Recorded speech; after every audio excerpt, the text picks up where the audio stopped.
Ya, command center atau pusat kendali ini dimaksudkan untuk bisa memonitor pergerakan armada kita yang jumlahnya kurang lebih dalam sehari itu sekitar 4.000, sehingga bisa kita monitor pergerakan dan kita jaga agar kenyamanan dan keamanan pelanggan itu terpenuhi. Ini beroperasi 24 jam? Betul, 24 jam. 24 jam sehari, 7 hari dalam sepekan, artinya non-stop ya. Non-stop. Apa saja yang dipantau Pak di sini? Mulai dari pergerakan bis Tadi ya, 4.000-an ya, oke. halte, kemudian bis atau armada itu sendiri, itu bisa kita pantau. Oh, jadi setiap bus yang bergerak titik-titiknya diikuti. Itu berdasarkan koneksi ke GPS? GPS atau mana ya? GPS ya? Iya. Oke. Berdasarkan GPS. Ini mempekerjakan berapa kru Bapak? Semua berapa, Mas? Ada timnya di sini. Oke, nanti saya tanya. Nanti saya edit itu ke yang berapa, lain. Mas Yogi? Oh, nanti dengan Mas Yogi aja. Oke, itu nanti dengan Mas Yogi ya. Oke.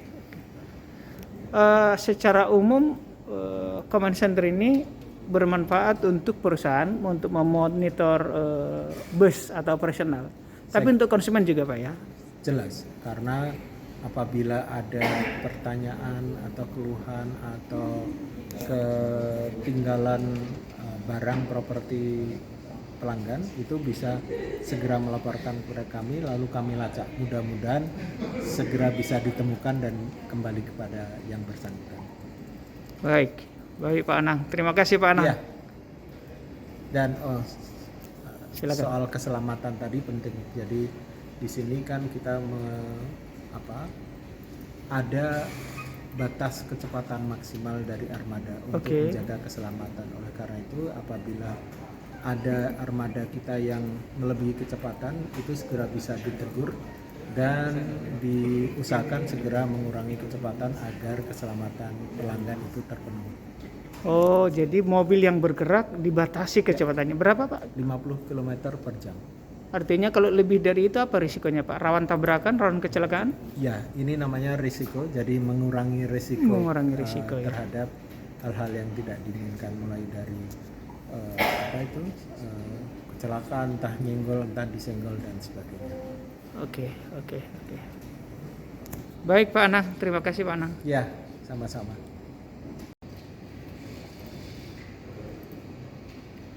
Pak Yogi, bisa diceritakan bagaimana sistem kerja di pusat kendali ini Pak Yogi? Oke, jadi di sini berfungsi sebagai untuk memonitor dan mengawasi serta mengontrol armada bus yang ada di 250 rute dan 5 layanan di Transjakarta. Kami membagi setiap terdapat petugas-petugas yang mengontrol setiap rute-rute yang ada di 13 koridor BRT dan di koridor-koridor BRT serta dengan Mikrotrans. Jadi terdapat sekitar 18 sampai 20 orang dibagi menjadi 3 shift. Shift 1 shift pagi hari, shift 2 siang sampai malam, dan shift 3 adalah malam sampai subuh. Jadi mereka akan memonitor, mengontrol, mengawasi dan juga mengkoordinasikan segala hal yang terjadi di lapangan, termasuk kendala-kendala seperti kejadian insiden, kecelakaan dan yang lainnya. Mereka bertugas untuk memastikan bahwa halte-halte yang ada, pelanggan yang ada di dalam halte mendapatkan pelayanan yang terbaik, sehingga apabila terjadi headway yang headway yang putus itu adalah di mana jarak antar bus itu untuk sampai ke halte itu tidak sama, sehingga pelanggan jadi menumpuk gitu. Nah, itu mereka yang akan memastikan bahwa semuanya berjalan dengan baik. Oke. Jadi salah satu fungsi dari command center ini mengatur ritme atau interval jarak mobil ya. Iya, jadi kita memonitor, jadi kita bekerja sama dengan tim di lapangan, pengendali di lapangan. Kita memonitor mobil yang ada, bus-bus yang bergerak di setiap rute, kemudian memastikan bahwa jarak interval antara mobil yang satu dengan mobil yang lain itu sesuai dengan standar pelayanan minimum yang telah ditetapkan oleh Dinas Perhubungan dan perusahaan, sehingga memastikan bahwa seluruh pelanggan pasti dalam waktu tertentu dia akan terangkut oleh armada yang ada di kita, kira-kira seperti itu. Interval jarak atau itu ditentukan atau nggak bisa ya? Itu oke baik. Pak Yogi tadi disebut bahwa salah satu manfaat dari command center ini adalah mengetahui ketika barang seorang penumpang tertinggal, dia baru sampaikan ke pusat informasi, bisa langsung dicek. Oh, kira-kira mobilnya ini, gimana caranya tuh? Iya, jadi kan ini semua lokasi dari bus yang ada itu terkoneksi ke dalam command center, sehingga apabila memang ada pelanggan yang tertinggal barangnya, itu apabila dia telah mengetahui rutenya dan busnya, itu akan dikomunikasikan dari call center kepada command center akan mendeteksi di mana busnya tersebut, kemudian nanti akan mengkoordinasikan untuk mencari busnya, kemudian juga dapat dilihat melalui CCTV yang ada di dalam bus ataupun di halte, kira-kira seperti itu. Oke. Sedikit lagi soal kehilangan tadi. Barusan ditunjukkan, nanti boleh juga lihatkan komputer, seseorang ketinggalan barang di mobil. Bagaimana teknis dia untuk mendapatkan itu kembali? Dan bagaimana komunikasi dari command center ke lapangan? Oke, jadi yang bisa dilakukan yang pertama adalah menghubungi petugas kita yang ada di halte-halte. Saya nih misalnya nih ketinggalan barang saya, apa yang saya lakukan? Oke, jadi ada beberapa hal yang bisa dilakukan. Yang pertama adalah menghubungi petugas yang ada di halte untuk memberitahukan bahwa ketinggalan busnya, ketinggalan barang. Yang kedua, dapat menghubungi call center kita melalui 1500 002 melalui 1500 102. Gitu. Nah, kemudian nanti akan dibuat seperti tiket, kemudian nanti akan dikoordinasikan ke command center. Command center akan mengkoordinasikan ke men-tracking kepada busnya, kemudian juga petugas-petugas yang di lapangan. Nanti begitu misalnya sudah terdeteksi, sudah diketahui di mana barangnya itu, akan dilaporkan kembali ke call center. Boleh Pak dicontohkan yang barusan ketemu tadi, bisa ditunjukkan di komputer Pak? Oke, mungkin salah satu tim saya, Mas Iksan, bisa menjelaskan terkait. Saya kayaknya mekanisme pelaporan dari lapangan bagaimana Pak Yogi?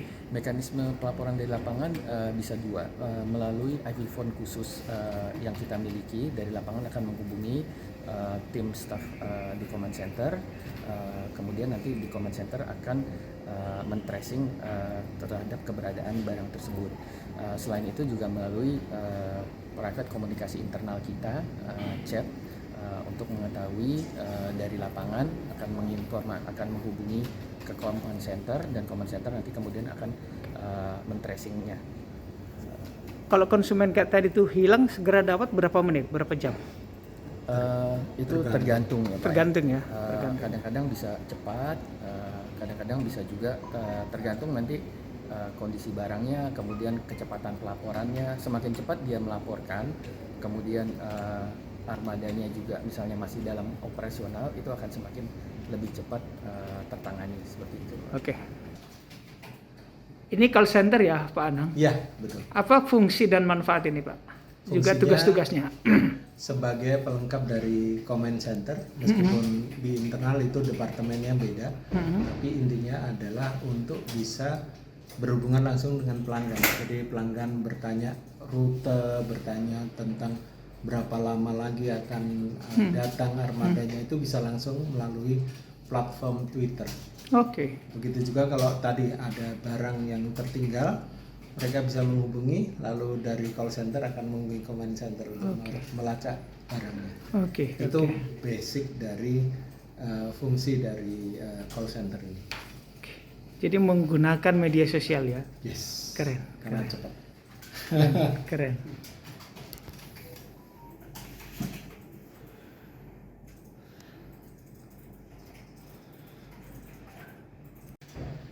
Nah, jadi di call center ini cukup banyak layanan yang kita terima ya Pak ya. Jadi ada disabilitas juga ada Pak. Oke. Ya, jadi itu namanya layanan Transjakarta Cares. Jadi melakukan pemesanan hari ini, besok baru dilayani gitu Pak. Jadi, Artinya misalnya saya konsumen, saya penumpang disabilitas besok mau bepergian pakai Transjakarta, apa yang dilakukan? ya, jadi kita sistemnya drop. Jadi kita jemput di satu titik ini, nanti request dari pelanggan kemana kita anterin ke sana. Oh gitu. Iya. Tapi datang ke halte saya ya, atau cukup di rumah? Oh, Tergantung requestnya Pak. Bisa kalau misalkan mendekati halte kita arahkan ke halte. Cuma kalau misalkan jauh dari halte kan disabilitas juga repot juga Pak kalau kita lepas gitu. Jadi kita emang anterin ke titiknya. keren. Itu apa saja berarti perangkat pendukungnya? Ambulans atau mobil atau apa? Mobil Pak. Oh gitu ya. Mobil. Cuma emang desain khusus. Desainnya Oh, khusus. oke. Ada berapa unit itu Pak? Cukup banyak Pak. Cuma sekarang emang nggak terlalu banyak. Cuma emang kita sesuaikan dengan kebutuhannya aja gitu. Oke. Tapi kesediaannya sih banyak. Bahwa pelayanan khusus untuk disabilitas ada ya, Iya. disabilitas atau difabel ya, ada ya. Iya, ada. Tarifnya? Gratis Pak. Kan Oh. ini kan ya jadi emang arahan ya Pak ya. Oke ya, mungkin sosialnya itu lah ya, Transjakarta lah ya. Iya. Oke. Kan kita ngebantu juga disabilitas biar beraktivitas kan, kalau misalkan mereka diem aja kan kasihan juga gitu kan. Jadi, Detailnya apa? Mungkin detail sedikit Pak, supaya konsumen tahu. Ada disabilitas mau pergi, apa yang dilakukan dan berapa waktu persiapannya? oh jadi mereka melakukan pemesanan melalui WhatsApp ya Pak ya. Oke. WhatsApp, misalkan besok mau jalan, biasanya dimulai dari jam 12 malam itu dibuka sampai jam 12 siang. Jadi kita selama itu kita buka pemesanan, lalu kita sampaikan kepada tim Transcare. Jadi ada tim Transcare juga itu dari operasional, beda tim dengan kita. Lalu kita akan sampaikan ke mereka. Oke. Jadi begitu dapat data dari mereka, jadi ini yang bisa dilayani semuanya nanti kita konfirmasi, kita hubungi kembali. Lewat pemesanan via WhatsApp ya? Iya, via Boleh WhatsApp. disebut nomornya kah? Gimana Pak? Terbuka kah nomornya? Iya Pak. Boleh disebut nomornya? Bentar. Di 0811 1545 001. Oke, itu pemesanannya ya. Sekali lagi Pak, 0. Di 0811 1545 001. Selain nomor WhatsApp yang tadi, kita juga melayani pemesanan melalui media sosial Twitter dan melalui telepon 1500 102. Call center itu ya? Ya, 1500. 102. Harus pakai 021 enggak? Tidak usah Pak, langsung 1500 102 saja. Oke, baik. Iya. Baik. Makasih Pak. Selamat sore. Sorry.